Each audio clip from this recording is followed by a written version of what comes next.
crítico, né, que nós lançamos sobre essa questão. Agora, eu vou voltar à questão da disseminação do PCB, porque é essa questão que nos leva aos experimentos que foram propostos, experimentos simples, né, mas aí, que ajudam muito a compreender essas questões que estão relacionadas, não só com essa substância, mas com todas as outras substâncias potencialmente agressivas, ou que verdadeiramente são agressivas, ou que estão nos bancos, no banco dos réus, ou então que são os artistas decaídos, né, e que deve-se ver o que fazer com essas substâncias. Vamos então ao experimento, explica pra gente. A princípio é interessante saber que esse experimento, a ideia do que a gente pensou, o André Chauvet já falou daquela ideia do cravo com a anilina, né? E esse experimento poderia ser aplicado em 2 temas da química, além de vários outros, mas um deles seria a solubilidade das substâncias, né? O PCB, é importante frisar que o PCB no Brasil ficou muito conhecido com o nome de ascarel, alguns chamavam de aroclor e vários outros produtos, dependendo da indústria que fabricava e da concentração desse PCB no teu produto, no teu ingrediente ativo, né? Eu proponho, para o assunto cinética química, o professor pode fazer uma experiênciazinha simples e muito fácil. E a ideia da cinética química aqui seria, como que o PCB caminha para o Ártico e lá se conserva? Ou seja, por que lá ele não é destruído? Ele prefere ficar lá por quê? Porque a temperatura baixa, ou seja, o abaixamento da temperatura, ele favorece a permanência do PCB, ou seja, o PCB não se degrada em baixa temperatura. O professor pode, então, o colega que está em casa, agora assistindo nosso trabalho, ele pode propor uma experiência simples com os alunos, né? É claro que aqui eu peguei atores, né? Então, um comprimido efervescente passou a ser PCB, né? A água passou a ser óleo, enfim, a gente vai brincar com várias coisas desse gênero. O primeiro que eu vou fazer é eu mostrando a velocidade. Como que a baixa temperatura inibe a degradação do PCB. Perfeito. A coisa é simples. Deixa eu pegar aqui 2 copinhos. 2 copos transparentes, não tem muita dificuldade nisso. E no copo da esquerda, meu, e direita do vídeo, eu coloco água gelada, temperatura baixa, não é? Tentar colocar o mesmo volume, não é? No copo da direita, a proposta então é colocar água um pouquinho mais quente, não é?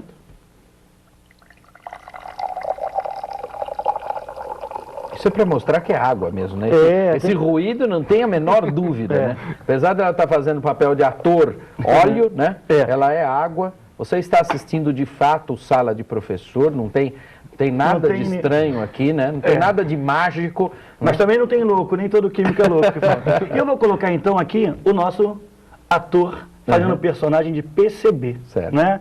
Na água fria e na água quente tentando colocar ao mesmo tempo. E podemos cronometrar isso e ver o efeito da reação. Nitidamente a gente pode perceber na água quente, que é essa aqui, que a velocidade de degradação do PCB na água quente é muito maior do que aqui, que ele, olha, ainda continua. Ainda está lá embaixo, não subiu.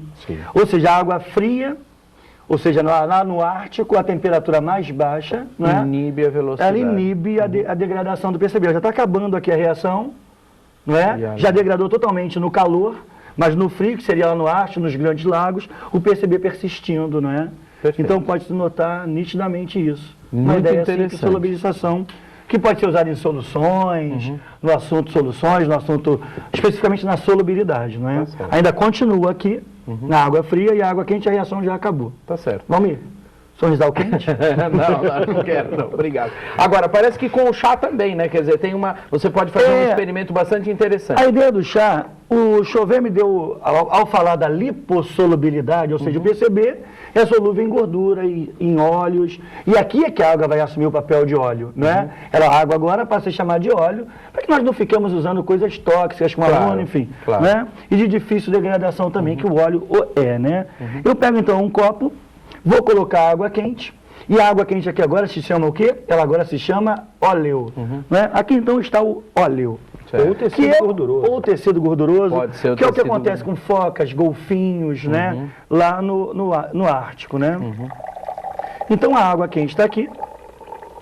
Peixes, de um modo geral, também, né? que guardam gordura. E que levam para lá, né?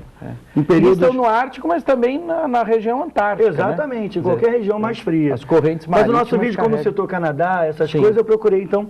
E aqui então o PCB. Entendamos aqui o PCB como o chá de camomila. Perfeito. Né? E como é que ele então se dissolve na gordura, né? Nos tecidos adiposos, enfim? Muito simples. Você coloca o chá e daqui a pouquinho você começa a perceber que vai havendo então uma concentração do nosso PCB na água que estava totalmente incolor e que agora então começa a assumir uma coloração já muito mais amarelada, né? Claro. E mostra então a extração e a solubilização do PCB, que estaria em solos, na própria água, etc., no nosso óleo. Maravilha. Vamos então às etapas interdisciplinares do nosso trabalho. Então, no nosso trabalho, a gente até já falou das etapas, mas eu vou só revisá-las.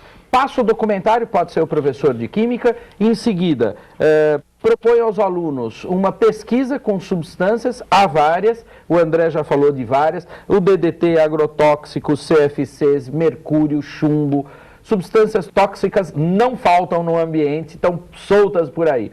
E em seguida, a questão de como trabalhar isso em termos de sociedade. Quais são as opções que nós estamos fazendo quando a gente está falando de progresso, quando nós estamos falando de uma atuação mais agressiva com relação ao ambiente? E o que nós vamos fazer? Quais são as nossas opções? Nós vamos pagar por isso. Esse preço é um preço alto. Em alguns casos, parece que nós já estamos pagando um pouco dessa fatura, né, dessa fatura ambiental. E para que a gente entenda esse trabalho, depois os alunos possam mostrar esse trabalho para os outros, cada uma das disciplinas vai desenvolver questões dentro do âmbito específico delas. Como, por exemplo, a questão de estudar os estados físicos, especificamente do PCB, o ponto de ebulição e ponto de fusão, por que não, né? E também depois entender como que outros materiais também têm essas mesmas características, como que eles se difundem na teia alimentar. Aí, como que se pensa isso dentro da teia alimentar, como que se usa e se pensa o desenvolvimento de tecnologias limpas, como que isso vai para o Ártico e para os grandes lagos, no caso, né, dos Estados Unidos e Canadá, e novamente, como que a escola pode pensar essas questões dentro do âmbito da disciplina Sociologia. Assim, as disciplinas servem para trabalhar esses conceitos que depois vão para o trabalho interdisciplinar. Nós invertemos aqui o processo para que ele ficasse bem claro, bem nítido e onde nós queremos chegar. Ok, quero agradecer muito a presença de vocês, adorei o trabalho muito oportuno, e eu volto na próxima quinta-feira com o programa Acervo, sempre com um documentário mais longo, especial para vocês, é claro, só aqui na TV Escola, o canal da educação. Nos vemos em breve, até lá!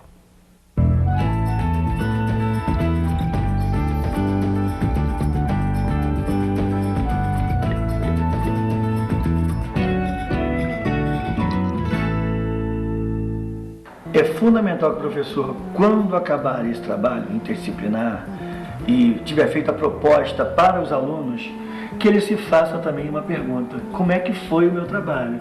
O que isso produziu? O que isso gerou para mim? E eu acho interessante até o que eu aprendi nisso. Todo esse trabalho que nós temos, ele tem uma finalidade, que não é a coisa estática, é o professor ir buscar conhecimento e ver que a gente precisa aprender muito e melhorar muito.